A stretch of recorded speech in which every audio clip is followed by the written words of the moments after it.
Okay, so quick update on the rail cart. So this is going to be the drive wheel of the rail cart. And so what I did here was on top of these dollies, there's this protective plate. And I ground that off, as you can see, just with an angle grinder. And you can kind of see it, I guess, where I ground that off. The motor is going to be sitting right about here, and there's going to be a V-belt driving this wheel. I gotta tell you, I am pretty impressed with the toughness of these wheels. I mean, they are tough. They're solid rubber, obviously.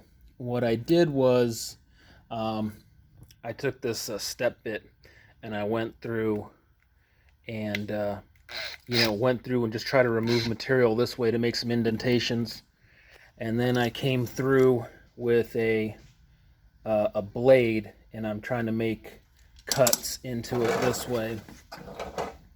And I tell you, this stuff is surprisingly tough. So it's going to be a very painstaking process to manually cut a groove in this.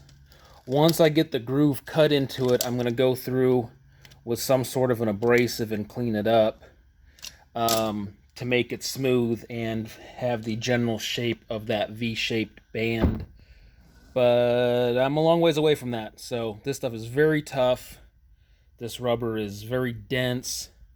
It's fairly abrasive.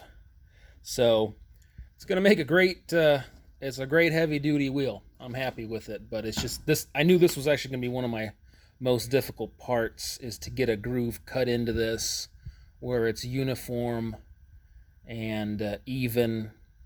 And I knew this rubber was going to be pretty tough, but that's okay. I only have to do it once. So that's the progress for today. I decided, so I took this middle, I don't know, call it a tread or whatever. If you notice, these wheels are bowed out in the middle. They're not actually perfectly flat across. They have a bit of a curvature to them. So I started just right here and decided I'm going to just cut out this middle section. And that should be just about wide enough for a V-band. And it's not going to matter how deep I need to cut it. I'm going to want that band recessed just beneath this outer edge as it's going down the rails. Anyway, that's the news for now.